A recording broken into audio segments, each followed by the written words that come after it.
אחרי שמכרנו את הסטארט-אפ, הייתי כמה שנים לראות שבאמת, הייתי שנתיים לראות שהסטארט-אפ באמת נקלט בתוך מייקרוסופט, ואז יוצא לי בעצם לנהל את כל מרכז הפיתוח פה בישראל, שזה תפקיד מאוד מאוד בכיר וחשוב.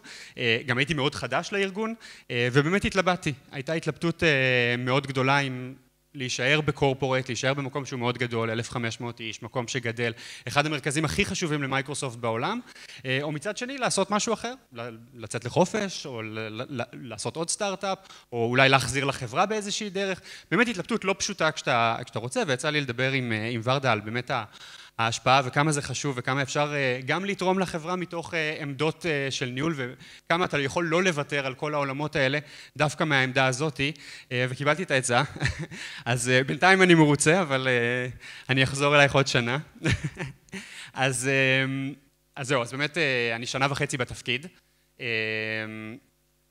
ואני חייב להגיד, אני אספר לכם כאילו קצת על to follow your heart אחד הדברים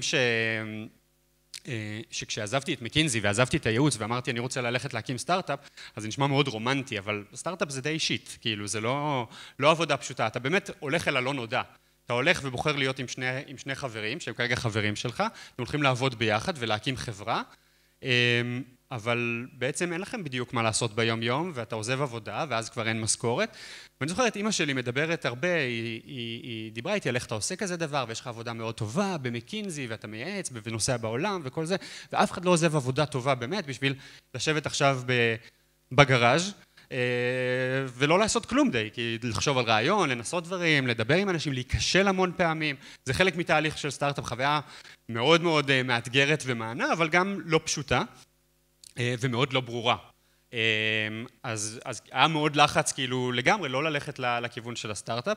אם אני סוגר רגע את המעגל, מה שמצחיק זה אחרי שאמא שלי סוג של חפרה לי לא ללכת לסטארט-אפ, כשקיבלתי כבר את ההחלטה להישאר במייקרוסופט, היא באה אליי ואמרה לי למה אתה לא עושה עוד סטארט-אפ, שזה ההיפוך של זה, כי מבחינתה היה עכשיו ברור שתלך לעשות את הסטארט-אפ, תראה איזה חוויה מדהימה. אבל אני חושב שמה שבאמת המסקנה הכי חשובה היא באמת ללכת בעקבות התשוקות שלנו, ומה הדברים שאנחנו באמת אוהבים.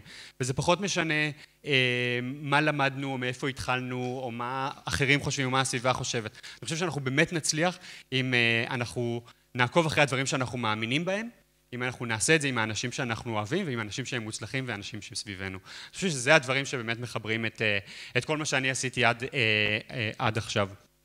אז באמת גם להישאר במייקרוסופט, למרות שזה לא טריוויאלי, אני חייב להגיד לסטארט-אפיסט, אולי זה נשמע לכם, וואו, להיות מנכ"ל מייקרוסופט, איזה ג'וב החלומות, וברור שהוא היה לוקח את הדבר הזה, אני אגיד שרוב האנשים דווקא ימרו נגד, כי זה ממש לא טריוויאלי שבן אדם שמגיע מסטארט-אפ, דווקא ירצה להישאר בחברה גדולה וירצה לנהל חברה שעם כל המגבלות שלה יש לה גם בעיות, למרות שהיא גדולה, או אולי בגלל שהיא גדולה.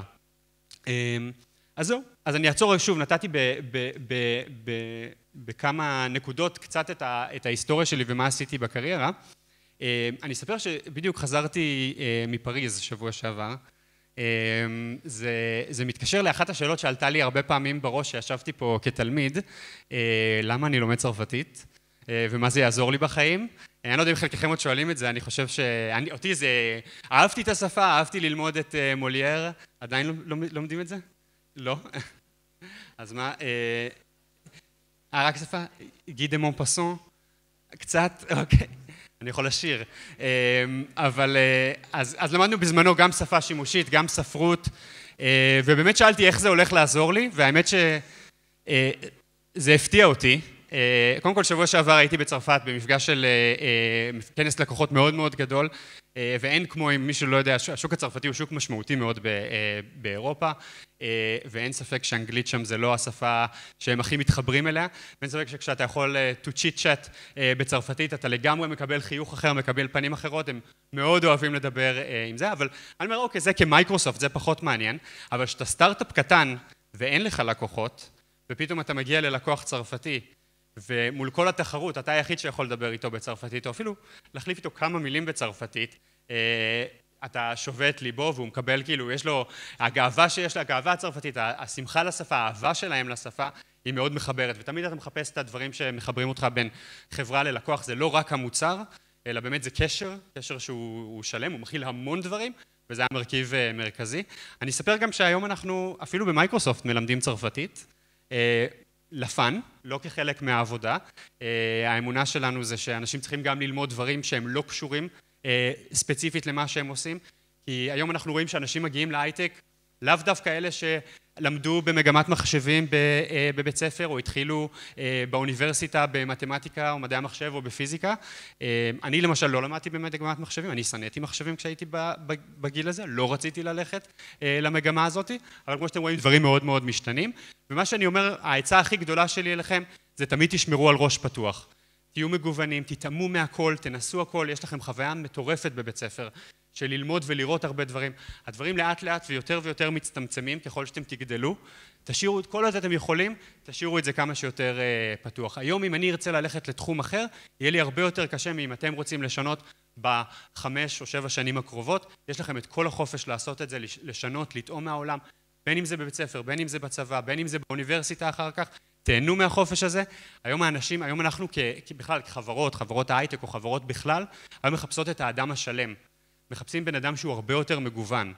והגיוון זה כמובן הגיוון של מה שאנחנו למדנו. אנחנו מחפשים אנשים שמגיעים מרקעים שונים, שעשו דברים שונים, שלמדו, הגיעו, אחד הדברים שאני חושב זה אנשים הם להפך, דווקא היו אוטודידקטים בנושא של מדעי המחשב. מעולם לא למדו מדעי המחשב בצורה סדורה, אלא לקחו את זה כפשן אישי שלהם ולמדו מהאינטרנט ועשו דברים ועשו פרויקטים מהצד שקשורים, ובכלל באוניברסיטה הם למדו ספרות או דברים כאלה. זה אנשים שהרבה יותר מעניינים, זה אנשים שהרבה יותר מביאים ערך היום לחברות, ככה שאנחנו מחפשים את הבן אדם השלם. ושוב, בן אדם שלם זה לא רק בעשיית, במה שלמדנו בתואר או מה שלמדנו בבית ספר, בן אדם שלם זה גם איך הוא תרם לחברה. או איזה סוג אחר של מצוינות יש לו, בין אם הוא ספורטאי מצטיין או דברים כאלה. כל הדברים האלה מעידים על אופי, והיום האופי הזה הוא מאוד מאוד קריטי לכל החברות. עוד נושא אחד אחרון, ואז אני רוצה לשמוע באמת שאלות מכם ולעשות את זה כמה שיותר פתוח. אחד האתגרים הגדולים שלנו, פרט לכך שאנחנו מחפשים דייברסיטי במחשבה, אחד האתגרים הכי גדולים שלנו היום בהייטק הוא נשים, עדיין. אנחנו ישראל 2019 ועדיין אנחנו צריכים לדבר על זה, אז קודם כל נשמח לראות שיש פה המון בנות, זה מרגש, אבל אנחנו צריכים באמת הרבה יותר נשים ביחידות טכנולוגיות, אנחנו צריכים לראות הרבה יותר נשים שעושות, מצטרפות באמת להייטק.